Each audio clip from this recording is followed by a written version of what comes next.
So recently I got to check out Ghostbusters Frozen Empire, and in this film, the Ghostbusters face off against a new type of threat, a new ghost who has the power to turn New York City into an icy, wintry nightmare. Now, let me tell you guys, I've never been like a real fan of Ghostbusters. It's a film franchise that I've had like a casual enjoyment in. I will say I rewatched Afterlife right before going into Frozen Empire because it's been a few years since I've seen that one. I haven't seen it since it came out in the theaters. And rewatching it, I was actually surprised how much I enjoyed that one on that second viewing. So I was interested to check this film out, even though I'm not a fan, even though I had heard some things online already of some people not really enjoying this film too much, saying certain things about it, and I'll leave it there. And I think this movie is serviceable. It's fine. Kind of what I would call disposable entertainment, but in that there is fun to be had. And just at the end of the day, I enjoy seeing these characters from Afterlife that were developed so well in that film. It's just fun seeing these actors, Paul Rudd and Finn Wolfhard and McKenna Grace, who, like she was in Afterlife, the heart and soul of this film as well. And whenever this film focuses more on the character stuff, it's still pretty investing. Where this film is once again written by Jason Reitman, son of Ivan Reitman, who directed the original two Ghostbusters. There is once again an element to this film where it's just good old-fashioned fun. It harkens back to the originals. It harkens back to old school, the nostalgia of those films. And like Afterlife, this film pays a lot of respect to everything that came before. But with these films, I think one thing they definitely improved upon from the originals is the effects. And the ghost busting scenes are pretty entertaining. The opening scene where it's a car chase through a city trying to catch a ghost, I won't say anything else. It was really fun. So awesome. It was so well directed.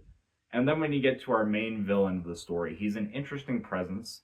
The design they have for him is pretty creepy, very cool looking monster, I guess. But with that, I would say that all the stuff with him, all this new concept of New York City possibly turning to ice, I think that was a bit underutilized in this film. The actual Frozen Empire that the title mentions, that is marketed in the trailers, that's kind of just like the end of the film and like a couple of shots. But just also on a writing level, how this film sets up its plot, how it sets everything in motion is a bit contrived.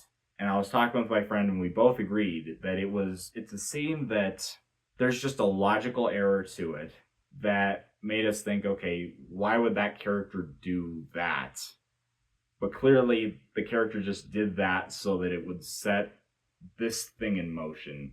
And that was really all it was. There was really no actual sense to it. Speaking of which, there's a lot going on in this film. There's a few too many subplots, a few too many characters, where this film is trying to balance the new with the old, where you literally still have the three old Ghostbusters that are still alive. And just this film pulls like all these different characters in here. It really does feel overcrowded after a while. There's interesting ideas. There's interesting plot points. Some of them are familiar and kind of like, whatever, I guess that happens. But there's actually one, and I was talking with my friend about this, there's actually one that is really interesting. It's a really original idea for this film. I won't spoil it because I'm not sure how much of it was marketed already, but it was a cool idea that the script didn't utilize. That just kind of wrote in there and it's like, oh no, we just needed it to set up this other thing. And because of all of that, because of everything that's going on, because of underdeveloped plot points, and just the fact that this is a sequel that really fits that term of like diminishing returns. Talking with my friend after this, I told him this is basically the DLC of Afterlife, where Afterlife brought back the franchise. It tugged on a bunch of different emotions for fans, and even people like me that were just watching this film and thought it was really good. And the journey you went on that film and how it concluded and everything. And then this film is just kind of like, oh, by the way, here's some extra stuff that's kind of inconsequential. that when you put all of that together, Frozen Empire is mildly entertaining, but it is a very emotionally empty experience for me. And on top of all of that, the humor here is kind of forced. I didn't feel that at all in Afterlife, but here I felt that the writers had so much more doors open as far as franchise nostalgia, that they were tapping into so much and putting in so many Easter eggs and so many references that it just became a burden on the film after a while. It just became a burden on the tone.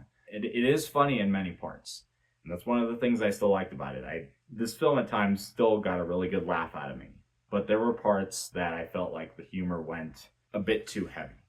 Ghostbusters Frozen Empire is a mixed bag for me. There's stuff I like about it. There's a lot of problems I have with it, but it is better than a couple of the films of this franchise. I think that if you're a fan of Ghostbusters, you should definitely check this out. I think you'll really have a good time. As for me, I'm going to give Ghostbusters Frozen Empire a C+.